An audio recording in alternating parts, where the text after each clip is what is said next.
Bueno, pues aprovechamos para dar la bienvenida y pues ponemos este tiempo en manos del Señor. Bendito Padre, primeramente damos gracias, Señor, porque tú eres bueno, Señor. Gracias porque pues tú nos has guardado, Señor, tú nos has sostenido con tu diestra poderosa, Señor.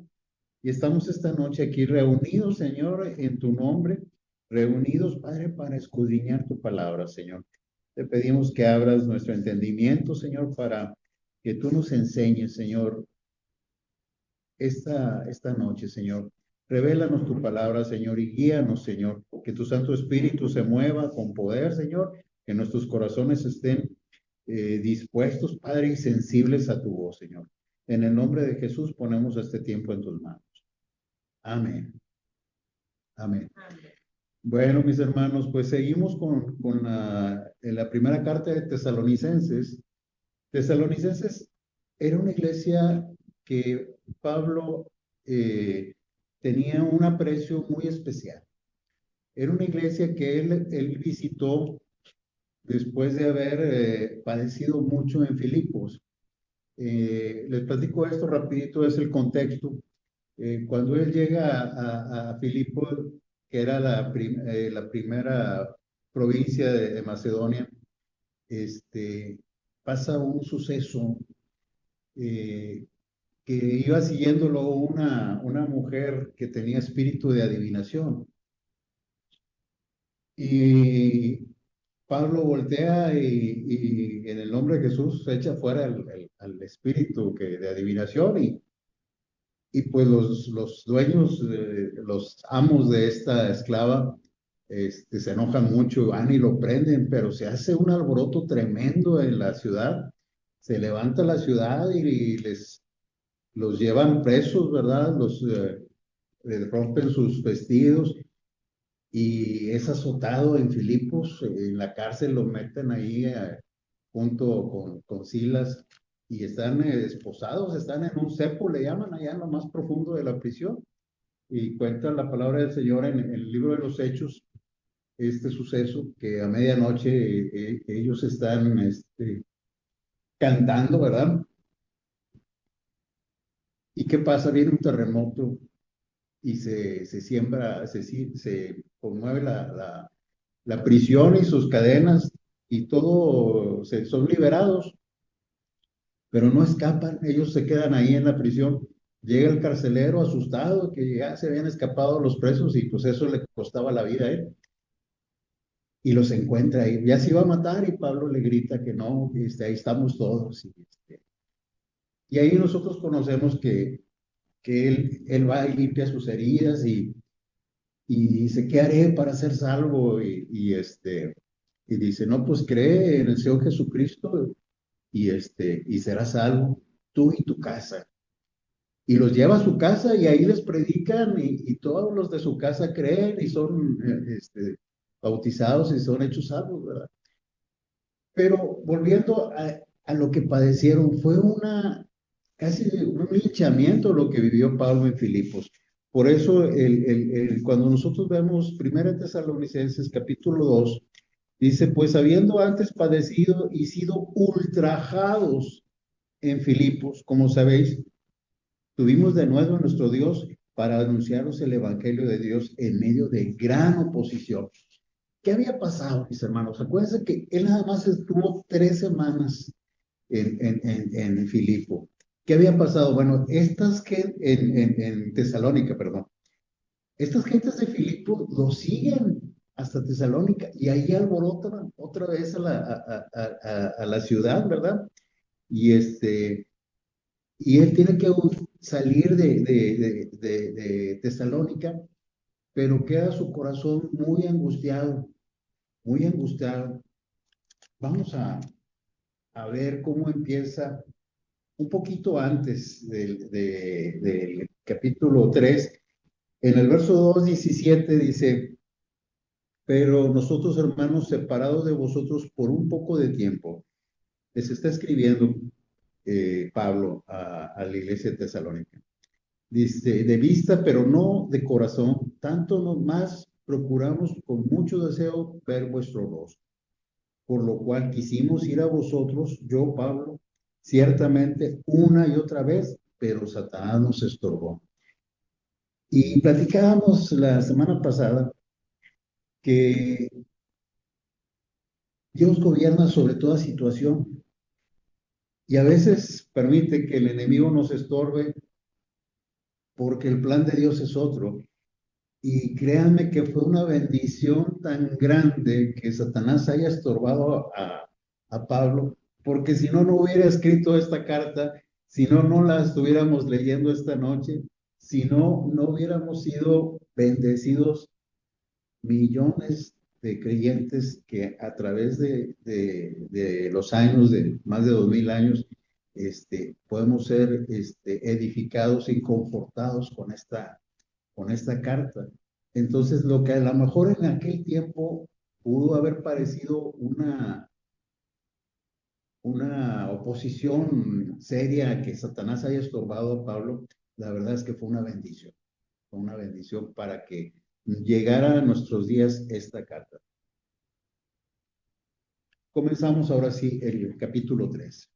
Entonces, acuérdense, Pablo ya no está en Tesalónica, empieza por lo cual, no pudiendo soportarlo más, acordamos quedarnos solos en Atenas. Pablo no podía soportar, ¿por qué? Porque había dejado sembrada una semilla muy importante ahí y tenía temor. Ahorita vamos a ver cuál era el temor de Pablo. Él ya no podía soportar más no saber de sus hermanos en Tesalónica. ¿Qué hace Pablo? Va a enviar a Timoteo. Dice, enviamos a Timoteo, nuestro hermano y servidor de Dios y colaborador en el Evangelio de Cristo, para confirmaros y exhortaros respecto a vuestra fe. Vamos a analizar el verso 2. ¿Qué hace Pablo? Envía a Timoteo. ¿Quién es Timoteo? Timoteo era una persona fiel, era un hermano, era un creyente, pero aquí dice que era un servidor de Dios. Estaba reconocido Timoteo como un servidor de Dios y un colaborador. Nosotros vemos, ahí en Filipos se expresa muy bien Pablo de Timoteo. Fíjense cómo en Filipenses capítulo 2, en el verso 19 y 20, así habla Pablo de Timoteo. Dice, espero en el Señor Jesús enviaros pronto a Timoteo, para que yo también esté de buen ánimo al saber de vuestro estado, pues a ninguno tengo del mismo ánimo y que tan sinceramente se interese por vosotros. ¿Qué aprendemos de Timoteo? Timoteo era un creyente que vivía su fe, era un creyente que vivía para servir a los demás y era un colaborador. Estaba acostumbrado a trabajar en colaboración con otros. Muchas veces nosotros debemos de ser como Timoteo, necesitamos ser como Timoteo, servir a Dios y colaborar con la obra de Dios. A veces nos toca compartir y es sembrar la semilla, pero a veces nos toca, como decía Jesús, entrar en el campo donde otro sembró la semilla y nada más ir a cosechar. O sea, terminar la obra que se empezó, terminar la obra. Y aquí, ¿qué dice? ¿Para qué mandaba a Timoteo? Para confirmarlos y exhortarlos respecto a vuestra fe. El confirmar a alguien es para fortalecerlo, es para afirmar bien su fe, y el exhortarlo es pues para animarlos, ¿verdad? Porque habían tenido que huir de Tesalónica rápido y Pablo no sabía en qué nivel habían quedado sus hermanos, ¿verdad? Y dice el verso 3, a fin de que nadie se inquiete por estas tribulaciones, porque vosotros mismos sabéis que para esto estamos puestos.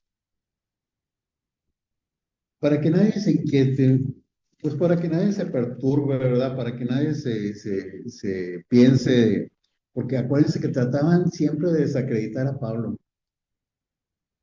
Los mismos judíos que eran celosos, ¿verdad?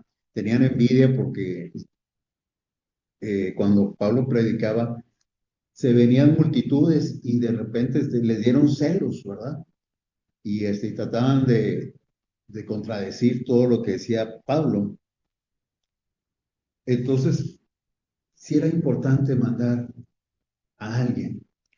Timoteo era esa persona que Pablo confiaba para enviar. Yo creo que nosotros debemos de ser como Timoteo, estar al servicio de los demás y estar atentos para eh, qué falta de la fe a los hermanos. Eh, Somos llamados todos a confirmar y a exhortar a los hermanos pequeños, aquellos que apenas están comenzando a caminar en el Señor. Todos, absolutamente todos los que conocemos algo del Señor, estamos llamados a compartir lo que conocemos y ser eh, una ayuda para afirmar, para confirmar la fe de los hermanos. Las tribulaciones. Las tribulaciones es algo que en el mundo siempre ha existido. Jesús les dijo allá en el Evangelio de Juan, estas cosas os digo para que tengan paz. En el mundo tendréis aflicción, mas yo he vencido al mundo, ¿verdad? Confiad en mí. Todo aquel que quiera vivir piadosamente, dice la palabra de Dios, pues va a padecer tribulación, pero el cristiano y el no cristiano tienen tribulaciones, ¿verdad? La ventaja del cristiano es que ahora sabemos que nuestra tribulación tiene un propósito. Vamos a Primera de Pedro capítulo 1. Dice cómo nos dice la palabra del Señor. Vamos a leer desde el verso 3.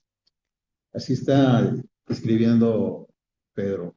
Bendito el Dios y Padre de nuestro Señor Jesucristo, que según su grande misericordia nos hizo renacer para una esperanza viva por la resurrección de Jesucristo de los muertos, para una herencia incorruptible, incontaminada e inmarcesible, reservada en los cielos para nosotros, que sois guardados por el poder de Dios mediante la fe.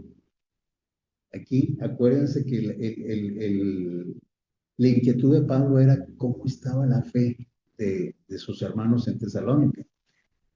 Entonces, aquí dice que nosotros somos guardados por el poder de Dios mediante la fe. ¿Para qué somos guardados? Para alcanzar la salvación que está preparada para ser manifestada en el tiempo postrero, en el cual vosotros os alegráis, aunque ahora, por un poco de tiempo, es necesario que tengáis que ser afligidos en diversas pruebas. ¿Por qué? Para que sometida a prueba vuestra fe, mucho más preciosa que el oro, el cual, aunque perecedero, se aprueba con fuego, sea hallada en alabanza y gloria y honra cuando sea manifestado Jesucristo. A quien amáis sin haberle visto, a quien creyendo, aunque ahora no lo veis, os alegráis con gozo inefable y glorioso, obteniendo el fin de vuestra fe, que es la salvación de vuestras almas. Entonces, hermanos, aquí Pablo les está diciendo por qué les está enviando a Timoteo, no nada más para saber de ellos, sino porque él quiere confirmar y exhortar y ver cómo está nuestra fe.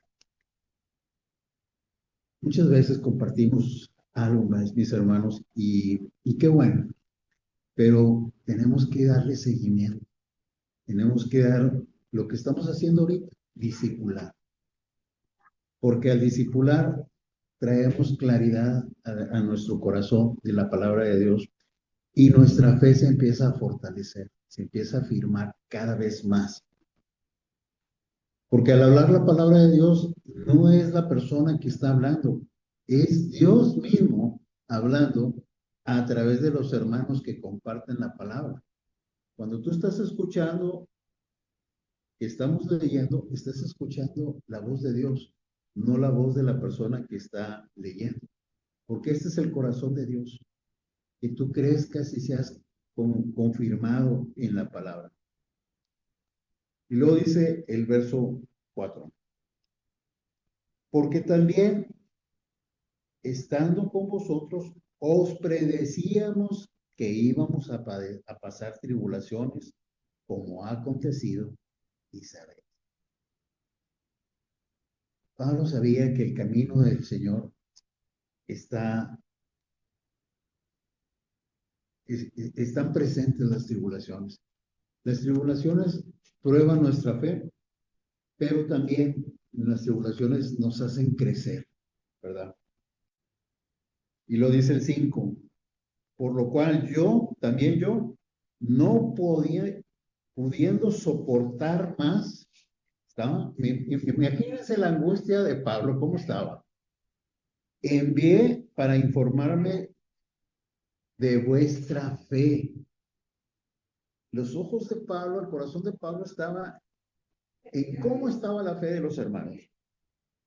Porque no sea que os hubiese tentado el tentador y que nuestro trabajo resultase en vano. Y aquí hay una verdad espiritual que el mundo actual no ve o no quiere ver. Tenemos un enemigo de nuestras almas, un enemigo que tuvo la osadía de tentar al Señor Jesucristo en el desierto. Imagínense si tentó a Jesús, que no te tiente a ti y a mí, ¿verdad? La parábola, la parábola del sembrador nos habla de que el sembrador salió a sembrar y una parte cayó en el camino y otra pues entre los espinos y otra en buena tierra. Pero la que cayó en el camino dice que vinieron las aves del cielo y se la llevaron.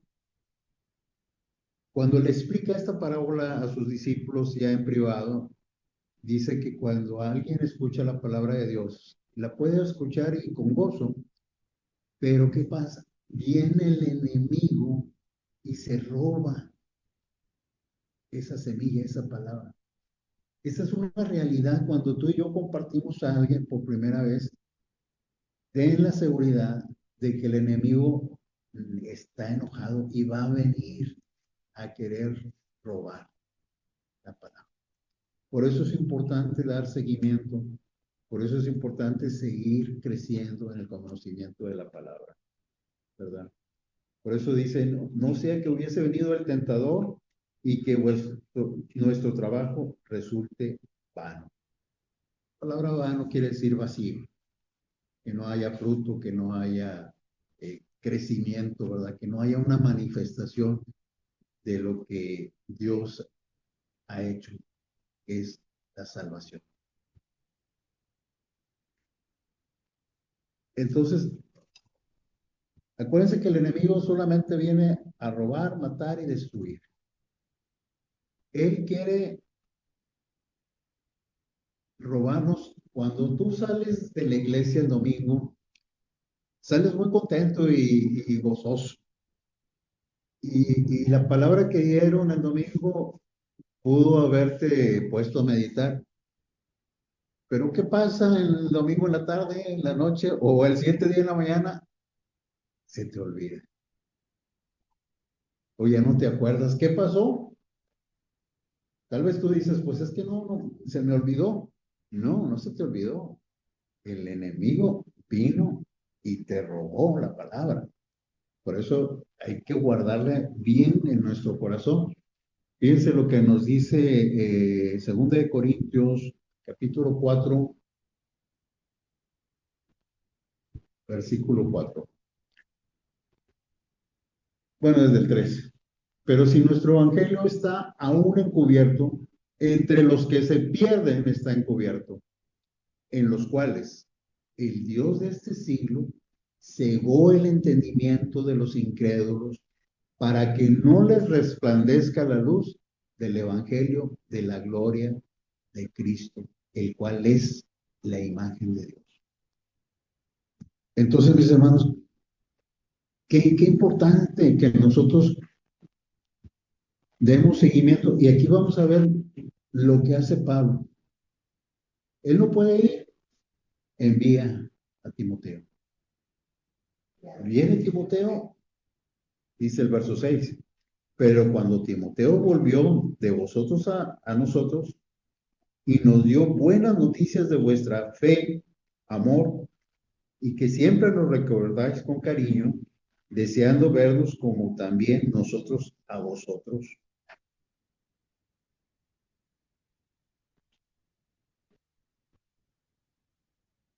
Fíjense, nos dio buenas noticias.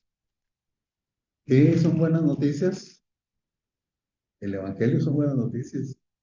Pero aquí Pablo es confortado al recibir estas noticias.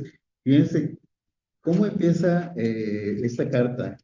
En el capítulo 1 dice, damos siempre gracias a Dios, versículo 2, por todos vosotros, haciendo memoria de vosotros en nuestras oraciones, acordándonos sin cesar delante de Dios y Padre nuestro, de la obra de vuestra fe, del trabajo de vuestro amor y de vuestra constancia en la esperanza en nuestro Señor Jesucristo.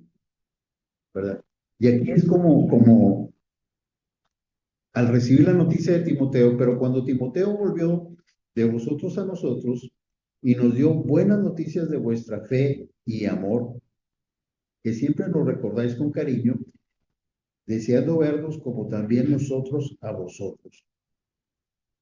Por ello, hermanos, en medio de toda nuestra necesidad y aflicción, fuimos consolados de vosotros por medio de vuestra fe. Hay una cosa que a los que compartimos la palabra, a los que predican, es cuando vemos cómo Dios toca y transforma corazones. Cuando vemos a los hermanos que se mantienen firmes en la fe, de veras, hermanos, que es un gozo indescriptible. Nosotros como personas, pues no somos perfectos. Y a veces necesitamos ser consolados también.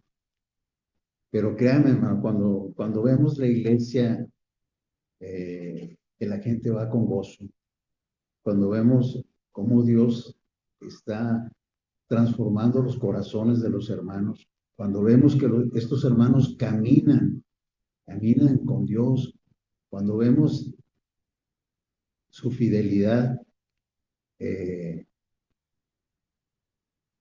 no hay más que dar gracias. No hay más que dar gracias y somos consolados los pastores, los maestros, los líderes.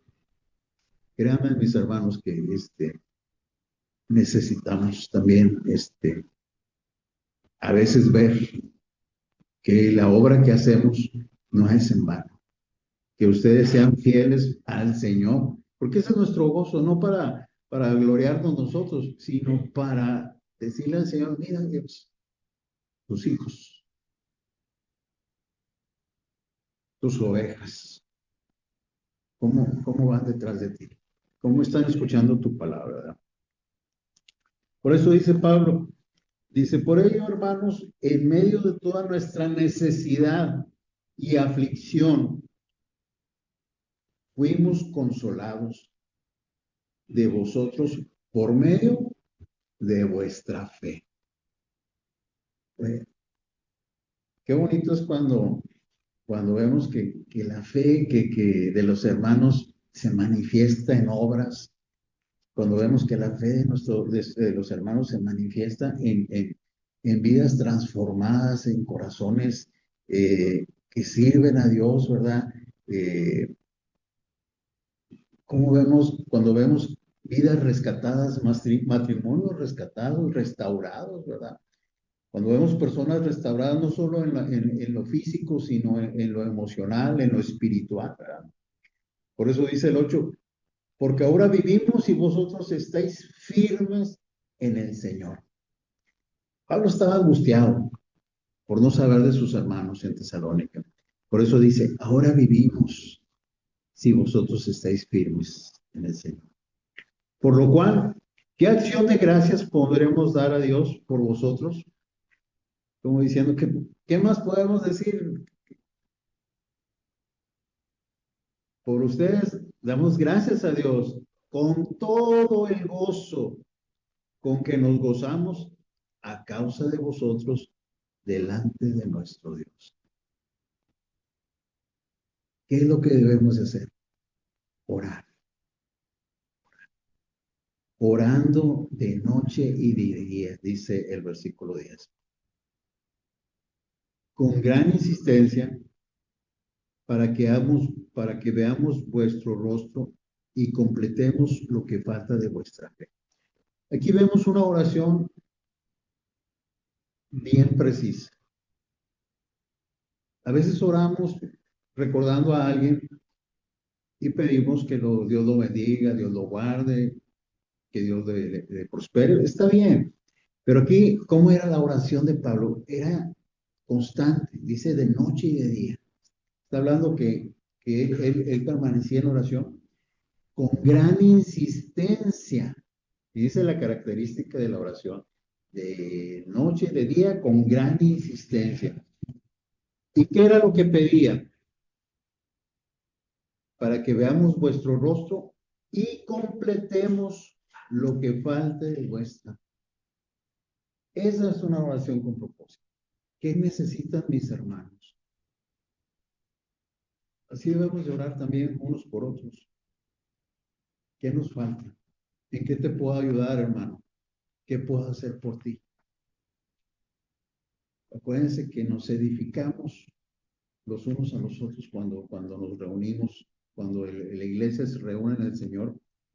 Somos edificados no solo por una persona, sino cuando hablamos entre hermanos, este, aquí mi hermano Gerardo no me dejará mentir, en una iglesia, en el hogar, en un pequeño grupo, somos edificados. No nada más el que platica es el que edifica a los demás, sino las opiniones de los demás hermanos, las dudas de los demás hermanos, por más sencillas, simples, créanme que eso sirve para edificar y fortalecer nuestra fe, ¿verdad?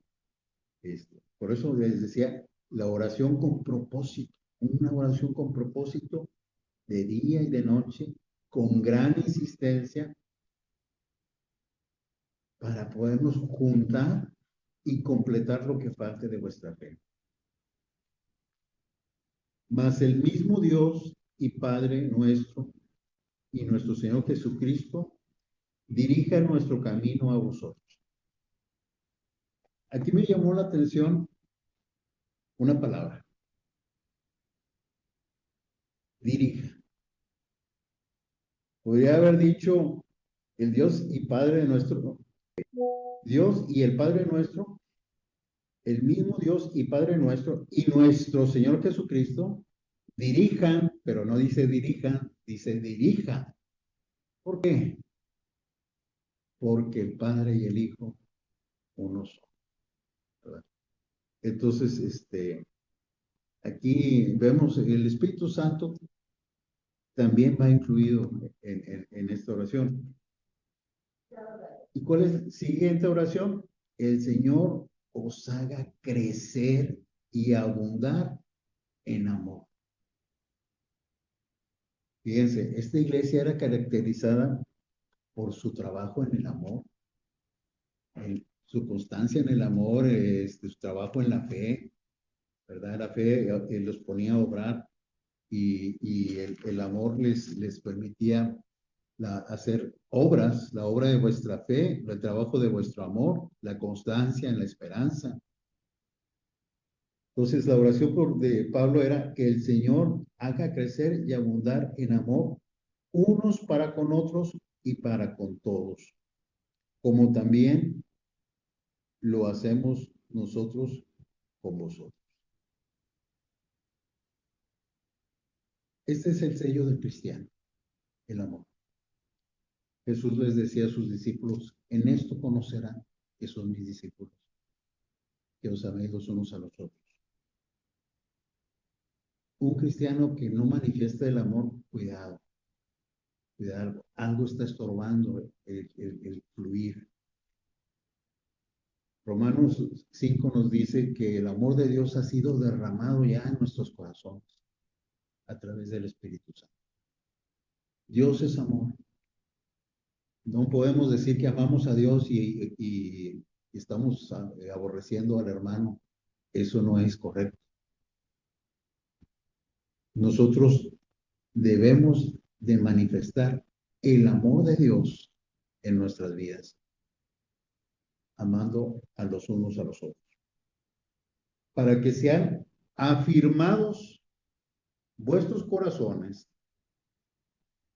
irreprensibles en santidad delante de Dios nuestro Padre, en la venida de nuestro Señor Jesucristo con todos sus santos. ¿Cuál era la preocupación de Pablo? Bueno, ¿cómo estaba vuestra fe? Quería enviar a alguien para saber de ellos, pero no enviar a cualquiera, enviar a alguien que realmente se preocupara por ellos y que tuviera la capacidad de darle seguimiento a las enseñanzas que Pablo les había dado, diciéndoles que era importante cuidar el amor, que cuidaran su fe. Por eso termina el 13, para que sean afirmados vuestros corazones irreprensibles en santidad. Vamos a ver 1 Tesalonicenses, capítulo 5. 1 Tesalonicenses, capítulo 5. Vamos a ver el verso 23. Fíjese la oración, esta oración.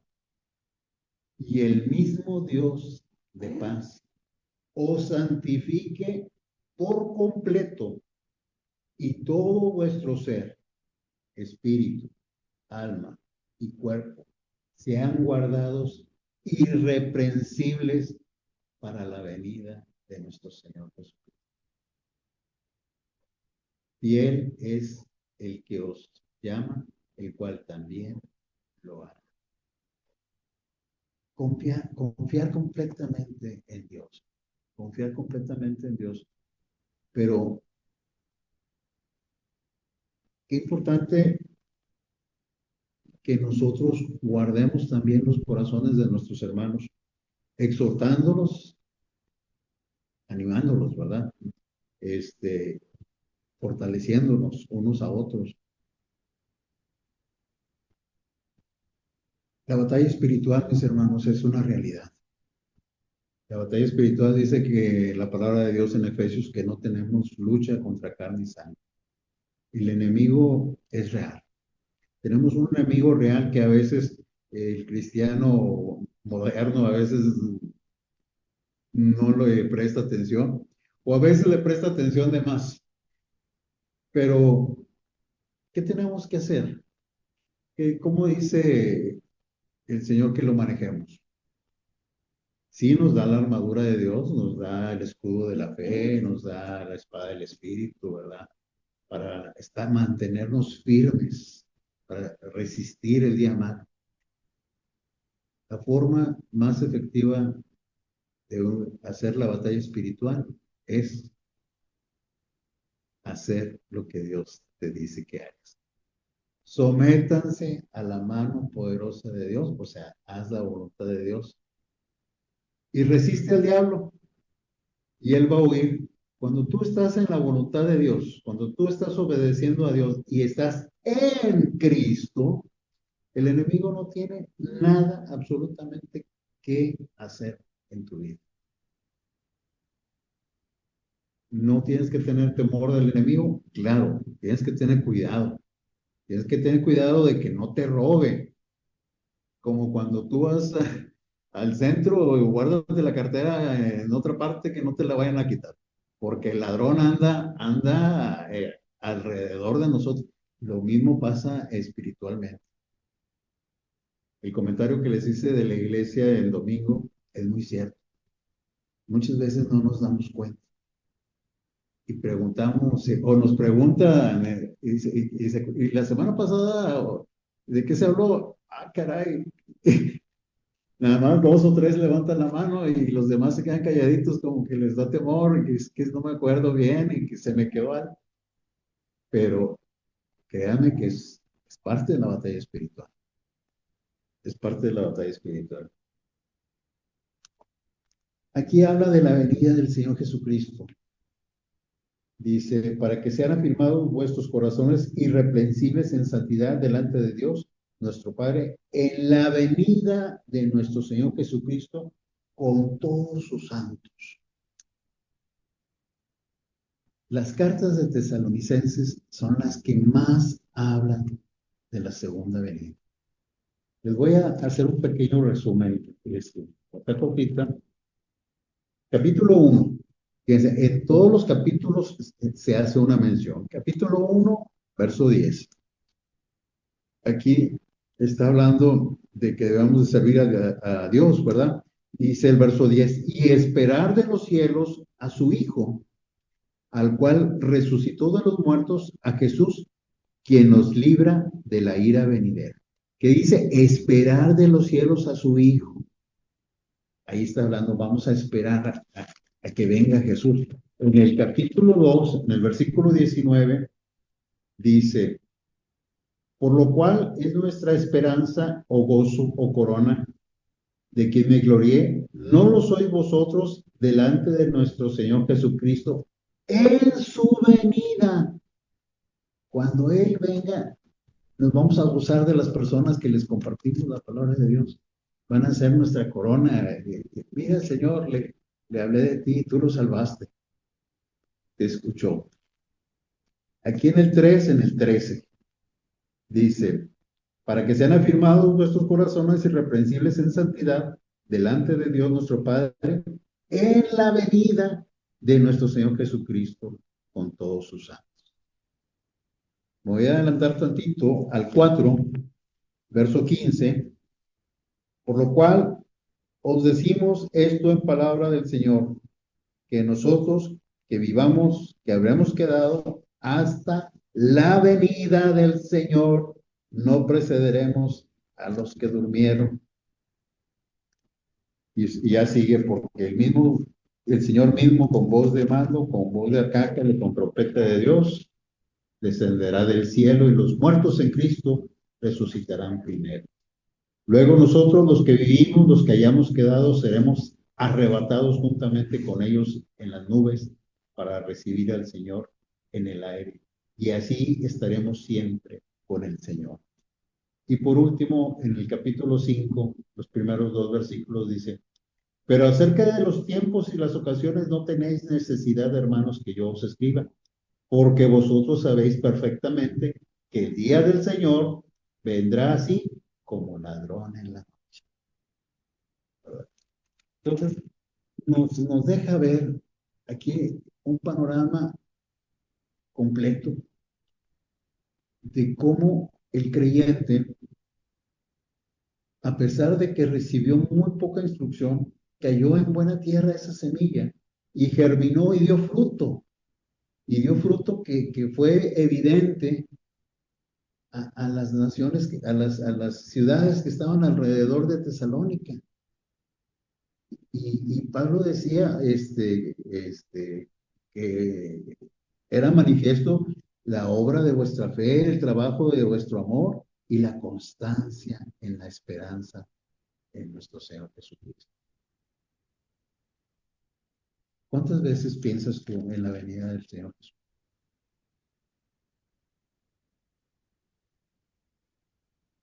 Tu fe te lleva a obrar. Santiago nos dice que una fe sin obras pues está muerta, como el espíritu, el cuerpo sin espíritu está muerto. Entonces, nuestra fe, hermanos, debe de manifestarse a través de las obras. ¿Qué te impulsa a hacer por fe? Y la constancia, el trabajo de tu amor. Tu amor te lleva, es ese motor que te lleva a hacer las cosas para Dios. El amor por tus hermanos, el amor por algún amigo y sobre todo la constancia, que es la permanencia. Nosotros tenemos que permanecer en Cristo. Él dice que Él es la vid y nosotros somos los pámpanos. Si nosotros permanecemos en Él, vamos a llevar fruto, porque somos alimentados de la savia. El Espíritu Santo no nos va a dejar que estemos sentados, que estemos inactivos. El Espíritu Santo nos va a llevar a obrar, nos va a llevar a trabajar, nos va a llevar a ser constantes y sobre todo el Espíritu Santo te va a llevar a que compartas la palabra de Dios. No necesitas ser un teólogo, no necesitas ser un maestro. Lo que Dios te ha enseñado, eso compártelo. O te la pongo más fácil. ¿Qué le pasó al Gadareno? Él quería seguir a Jesús y le dijo, no, ve a tu casa y cuéntale a los tuyos cuán grandes cosas ha hecho Dios contigo. Yo creo que el compartir un testimonio, una vivencia, te da la llave para entrar en los corazones de las personas. Cuando tú compartes lo que Dios ha hecho contigo, por más sencillo que sea, quiero que sepas que eso usa a Dios para tocar corazones y para salvar gente. A veces hay testimonios tan pequeños, me acuerdo de la tacita que nos decía, no la cafetera, que nos platicaba la hermana Andrea, y cómo nos gozamos todos en la iglesia, ¿verdad? Por detallitos así muy simples, pero a veces lo platicamos y, y, y no sabemos quién está escuchando, que Dios ya tocó ese corazón, pero solamente le faltaba escuchar esa palabra, una palabra de aliento, una palabra de consuelo, una palabra de exhortación. Y eso es lo que hace que si Pablo empezó a coser el Evangelio en los corazones de eso, la última puntada la puedes dar tú. Dios te puede usar para compartir, para cerrar el círculo y que sea glorificado el Señor. Amén. No sé, hermanos, si tengan, solamente eran 13 versículos, pero si tengan alguna duda, algún comentario,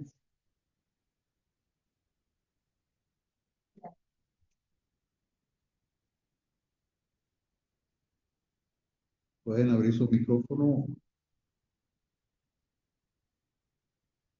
Gerardo, no sé si quieras comentar algo que Dios te haya hablado en este capítulo.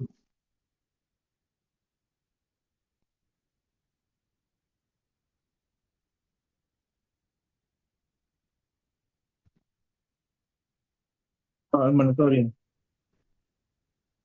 Todo bien, hermano, todo bien.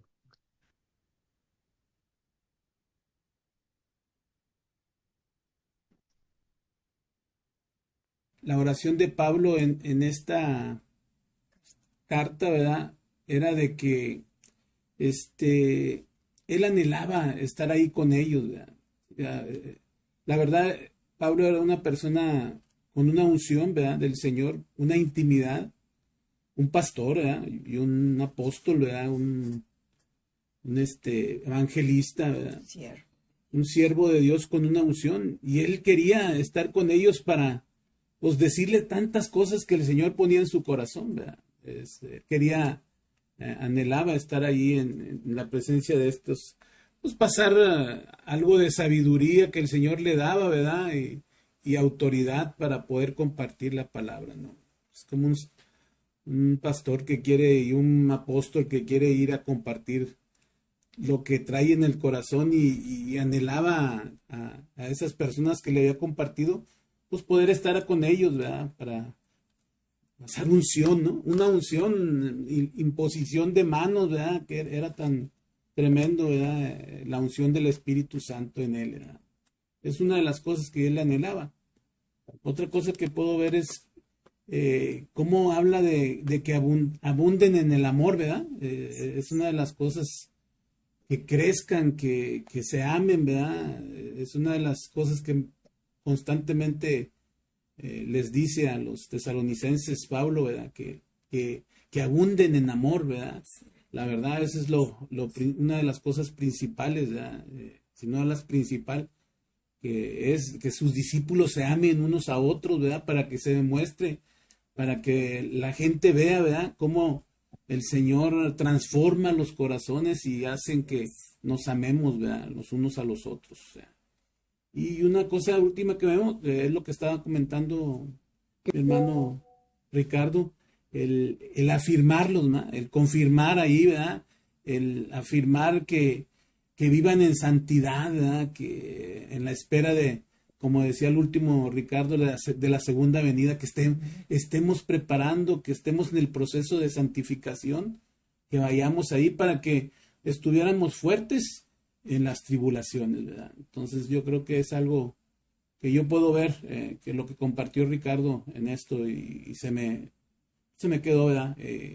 Me edificó, ¿verdad? Y ver lo que Pablo les estaba expresando a los tesalonicenses. Y la verdad, es cierto lo que dice Ricardo, ¿verdad? Nos gozamos cuando nosotros vemos el crecimiento de las personas, ¿verdad? Espiritualmente, no por nosotros, sino porque el Espíritu Santo lo está haciendo, están siendo tocados, esa semilla cayó y está dando fruto, ¿verdad? Para el reino de Dios, ¿verdad? Esa es una de las cosas maravillosas que nosotros podemos ver, ¿verdad? En ese sentido, ¿verdad? Entonces, muchas gracias, Ricardo, la verdad, muy bueno lo que compartiste en ese sentido. Gracias. Gracias a Dios por su palabra, porque es Él el que nos lo está diciendo esta noche. Yo quería pedirle a mi hermano Chuy si nos podía despedir con una oración.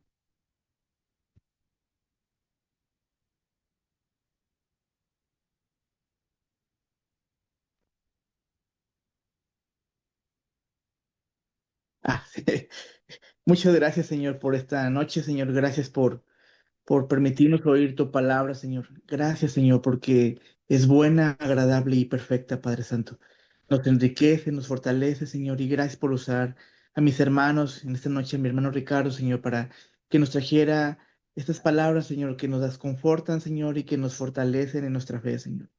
Y que nos invita, Señor, a buscar esa vida irreprochable, Señor, y estar presentes de esa manera delante de ti, Señor.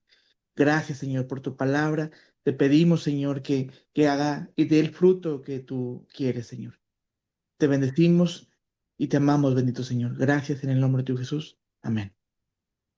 Amén. Amén. Amén. Pues bueno.